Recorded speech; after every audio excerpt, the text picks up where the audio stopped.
ایک طرف ہے اور Umar Ata Bandial chief justice of Pakistan وہ ڈٹ کے کھڑا ہوا ہے، اس کے ساتھی کھڑے ہوئے ہیں کہ جی ہم نے یہ آئین کا تقاضا پورا کرانا ہے کہ 90 دن کے اندر الیکشن ہو۔ اسحاق ڈار کی زیادہ اثاثے ڈالر میں ہے تو اس کا مطلب کیا ہوا؟ ڈالر اوپر جاتا ہے تو اسحاق ڈار بھی اوپر جاتا ہے، ڈالر نیچے جاتا ہے تو اسحاق ڈار بھی نیچے جاتا ہے۔ لیکن اگر ڈالر اوپر جاتا ہے اور اسحاق ڈار اوپر جاتا ہے پاکستان نیچے جاتا ہے، اور اگر ڈالر اوپر جاتا ہے نیچے آتا ہے اور اسحاق ڈار بھی نیچے آتا ہے تو پاکستان اوپر جاتا ہے۔ یہ تو سی سو میں ایک دو علیحدہ پلڑوں میں بیٹھے ہوئے ہیں، اسحاق ڈار فائنانس منسٹر اور پاکستان کے عوام اور پاکستان۔ یہ ایک کانفلکٹ آف انٹرسٹ ہے، یہ کلیئر کانفلکٹ آف انٹرسٹ ہے۔ کچھ لوگ یہاں مضر ہیں، بضد ہیں کہ انہوں نے الیکشن نہیں ہونے دینے۔ اب الیکشن نہیں ہونے دینے اور انہوں نے یہاں غیر جمہوری حکومتیں رہنے دینی ہیں کہ پنجاب اور سندھ میں سب سے پہلے تو یہ دیکھیں، پنجاب اور خیبر میں 2 اسمبلیاں تحلیل ہو چکی ہیں۔ اب جب وہ اسمبلیاں تحلیل ہو چکی ہیں تو اس کا مطلب یہ ہے کہ وہاں اب کوئی حکومت نہیں ہے، وہاں نگرانوں کی حکومت ہے۔ نگرانوں کی حکومت جو ہے وہ کانسٹیٹیوشن کے تحت 90 کے دن کے بعد یعنی 91 ڈے کو وہ بالکل کوئی اس کی جواز نہیں رہتا، وہ بہروپیے ہو جاتے۔ 90 دن تک ہے، یا سپریم کورٹ نے اگر کوئی ٹائم ہفتہ 10 دن 15 دن 2-3 ہفتے بڑھا دیا 90 دن، کیونکہ یہ تو کوتاہی اور یہ ظلم کیا ہے چیف الیکشن کمشنر نے اور گورنرز نے، گورنر پنجاب اب تو نہیں، گورنر خاص کر گورنر خیبر پختونخوا نے، کہ وہ مذاق سمجھتے رہے ہیں کہ یہ سپریم کورٹ کا آرڈر آ گیا ہے کہ، اور یہ سپریم کورٹ کا آرڈر ہو چکا ہے۔ اب سپریم کورٹ نے پہلے، اب آئندہ کچھ نہیں کرنا، میں اس پہ عرض کروں گا کہ کس طرح سپریم کورٹ کا آرڈر ہو چکا ہے اور اس میں مزید کچھ کرنے کی سپریم کورٹ کو ضرورت نہیں ہے، اس پہ عمل درآمد ہونا ہے۔ لیکن یہ جو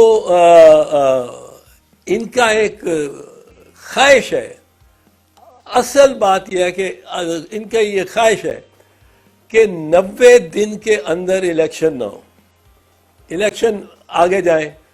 اگر یہ الیکشن لے کے جا سکتے ہیں 10 اکتوبر کو، 8 اکتوبر کو، تو پھر کیا امر مانے ہے کہ اس دن کہیں کہ جی آج بھی سیکیورٹی سچویشن ٹھیک نہیں ہے، اور سیکیورٹی سچویشن کس نے فیصلہ کرنا کہ ٹھیک نہیں ہے؟ انہوں نے خود ہی کرنا، جو نہیں چاہتے سیکیورٹی سچویشن اس قدر ٹھیک ہو جائے کہ الیکشن کرانا پڑ جائے۔ سو یہ ایک سیکیورٹی۔ ایک دوسرا کہتے ہیں جی رینجرز نہیں مل سکتے، رینجرز تو رانا ثناء اللہ کے انڈر ہے، وہ کس طرح نہیں مل سکتے؟ پھر کہتے ہیں جی اسحاق ڈار کہتے ہیں کہ ہمارا وہ اس میں ہمارے پاس پیسے نہیں ہیں۔ اب اسحاق ڈار ایک صاحب ہیں جن کے زیادہ تر اثاثے بقول شخص سے پاکستان سے باہر ہیں۔ وہ کہتے ہیں ہمارے بیٹے بھی بڑی اچھی بزنس کرتے ہیں، لیمبرگینی گاڑیاں رکھی بھی ہیں اور پلازے بھی مبینہ طور پہ بنائے ہوئے ہیں، وہ میں اس کی تصدیق نہیں کر سکتا، پر لیمبرگینی ایک کار جو امیر ترین دنیا کے ہی رکھ سکتے ہیں، دنیا کے امیر ترین لوگ، وہ اس قسم کی گاڑی کو، وہ گاڑیاں 2-3 کھڑی ہوئی ہیں جو ان کی تصویر آئی ہے ان کی اپنے اپارٹمنٹس کے سامنے۔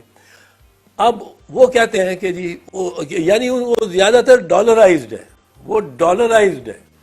اب ڈالر اگر اسحاق ڈار کی زیادہ اثاثے ڈالر میں ہے تو اس کا مطلب کیا ہوا؟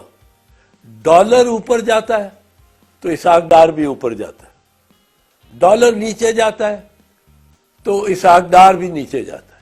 لیکن اگر ڈالر اوپر جاتا ہے اور اسحاق ڈار اوپر جاتا ہے پاکستان نیچے جاتا ہے، اور اگر ڈالر اوپر جاتا ہے نیچے آتا ہے اور اسحاق ڈار بھی نیچے آتا ہے، تو ڈالر تو پاکستان اوپر جاتا ہے. یہ تو سی سو میں ایک دو علیحدہ پلڑوں میں بیٹھے ہوئے ہیں، اسحاق ڈار فائنانس منسٹر اور پاکستان کے عوام اور پاکستان. یہ ایک کانفلکٹ آف انٹرسٹ ہے، یہ کلیئر کانفلکٹ آف انٹرسٹ ہے جو ایک وزیر کا نہیں ہو سکتا اپنی ریاست سے. اور وہ اس پہ اسی معاملے کا کہ ڈالر ریٹ کیا ہو، اس میں سب سے اہم اس کا ایک کردار اور حتمی کردار ہے. تو اس میں اب آپ دیکھیں یہ ان کے پاس کس طرح حکومت چھوڑی جا سکتی ہے. ایک صاحب باہر بیٹھے ہوئے ہیں، وہ مفرور ہے، وہ صدا یافتہ ہے. مفرور وہ ہوئے بھی ہیں عدالت کو دھوکہ دے کے کہ 8 ہفتے کی چھٹی لے کے باہر گئے اور 4 سال سے بیٹھے ہوئے باہر. اب کون سے مجرم کو، ملزم کی نہیں میں کہہ رہا ہوں، وہ مجرم صحیح ہے فیصلہ، غلط ہے فیصلہ، وہ فیصلہ کرائے.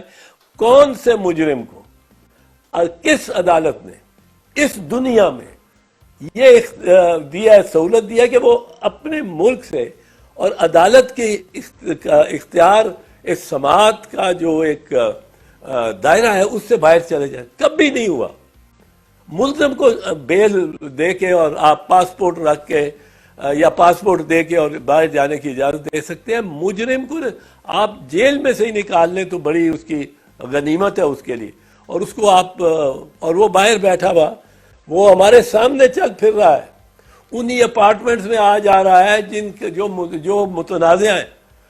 اور یہ سب پتہ نہیں قوم کو یہ بے وقوف سمجھتے ہیں، سب کے سب اب وہ مطلب چل پھر رہے ہیں، نظر آ رہے ہیں، ٹی وی پہ نظر آ رہے ہیں. اب ٹی وی پہ دیکھنا آج کل اسی طرح ہے جیسا ڈائریکٹ دیکھ لیا.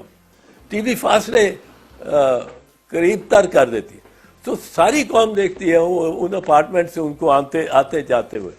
پر جہاں تک یہ تعلق ہے معاملہ، اس کا کیا تعلق ہے میاں نواز شریف سے؟ میاں نواز شریف سے یہ تعلق ہے کہ میاں نواز شریف کی اپنی حکومت میں ایک دفعہ پہلے بھی chief justice of Pakistan Sajjad Ali Shah کے خلاف ایکشن ہوا. اس کی عدالت پہ دھاوا بول دیا اور وہ چیف جسٹس اور اس کے ساتھ جو 2-4 جج بیٹھے ہوئے تھے، دو ایک طرف، وہ کرسیاں وہ اپنے نکلنے کے لیے، کیونکہ وہ سارے ورکر اوپر چڑھ آئے عدالت کے سٹیج پہ، وہ کرسیاں گرا کے بھاگے. کیا سین ہوگا آپ دیکھیں 1997 میں. اس وقت یہ اتنے وہ نہیں ہوتے تھے یہ میڈیا 24/7، تو وہ تصویر نہ بن سکی. پر کیا یہ سیل فون بھی ایسے نہیں ہوتے تھے، کوئی بنا لیتا تصویر. پر کیا سین ہوا ہوگا کہ چیف جسٹس اور 5 ججوں پہ ایک پورے مجمع نے حملہ کر دیا اور اس پہ آپ فخری کرتے ہیں.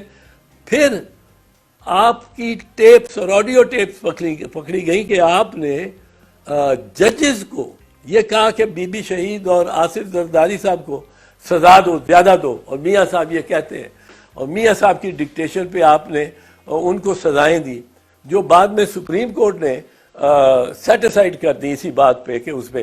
اور وہ آڈیو ٹیپس جو جسٹس قیوم سے گفتگو، جسٹس راشد عزیز سے گفتگو، chief justice Lahore high court سے جو گفتگو اور جن کو ہدایات یہ دے رہے تھے، وہ آج تک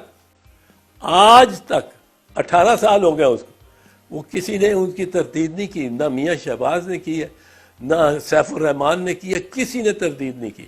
اب دیکھیں یہاں اب وہ ری پلے کر رہے ہیں کہ چیف جسٹس کو نکالنا ہے. چیف جسٹس کا قصور کیا ہے؟ چیف جسٹس کا قصور یہ ہے کہ یہاں 2 سوچیں ہیں. ایک سوچ یہ ہے جو جسٹس منیر کے وقت سے، چیف جسٹس منیر سے 1950 کے اشرے سے چلی آ رہی، اور دوسری سوچ ہے جو آئین کے پاسداری کی سوچ ہے، اور وہ جسٹس اے آر کارنیلیس جو کہ اس وقت اقلیت میں تھے، ان کے سے چلی آ رہی ہے. اب جسٹس منیر کا کیا کی وراثت کیا ہے کہ وہ نظریہ ضرورت، نظریہ ضرورت وہ نظریہ ہے جس کے باعث 4 مرتبہ پاکستان میں مارشل لاء لگا اور ساری فوج نے ساری حکومت سنبھال لی۔ وہ نظریہ ضرورت کیا ہے؟ وہ نظریہ ضرورت، یہ بالکل میں آپ کے لیے آسان، اور یہ صرف وکلاء کے لیے نہیں، جو باہر بھی بیٹھے ہیں وکلاء تو سمجھتے ہیں اس کو۔ نظریہ ضرورت یہ بڑا سادہ سا نظریہ۔ نظریہ ضرورت کہتا ہے کہ یہ ٹھیک ہے کہ آئین کا تقاضا ہے کہ فوج اپنی جگہ رہے اور مارشل لاء نہ لگائے، یہ اس کو اختیار ہی نہیں۔ لیکن یہ اب ضرورت ہو گئی، اب یہ تو بڑی، اب کیا کریں، یہ تو ضرورت ہو گئی۔ تو نظریہ ضرورت آئین سے گریز، آئین سے فرار، آئین سے تصادم کا نظریہ ہے۔ اور آج جو یہ کہہ رہے ہیں کہ 90 دن، ویسے تو 90 دن ہونا چاہیے جی، 90 دن ہونا چاہیے، پر اگر ہم اکتوبر میں بھی کر لیں تو اس میں کیا فرق پڑتا ہے؟ یہ ایک طرف ہے۔ اور Umar Ata Bandial chief justice of Pakistan وہ ڈٹ کے کھڑا ہوا ہے، اس کے ساتھی کھڑے ہوئے ہیں کہ جی ہم نے یہ آئین کا تقاضا پورا کرانا ہے کہ 90 دن کے اندر الیکشن ہو۔ آپ یہ دیکھیں، 90 دن کے اگر الیکشن نہیں ہوتے، یہ بھی سوچ رہے فرض کی یہ نہیں ہوتے، یا اس پیریڈ میں جو سپریم کورٹ نے اس کو اجازت دی ہو 90 دن کے آگے، 90 دن کی بجائے سپریم کورٹ 110 دن رکھ دیتا ہے۔ انہوں نے اتنا وقت ضائع کیا کہ شاید 120 دن دینے پڑے، پر اب جب تک سپریم کورٹ یہ نہیں دیتا، اب 90 دن کا معاملہ یہ ہے کہ آئین کہتا ہے not later than 90 days before the poll.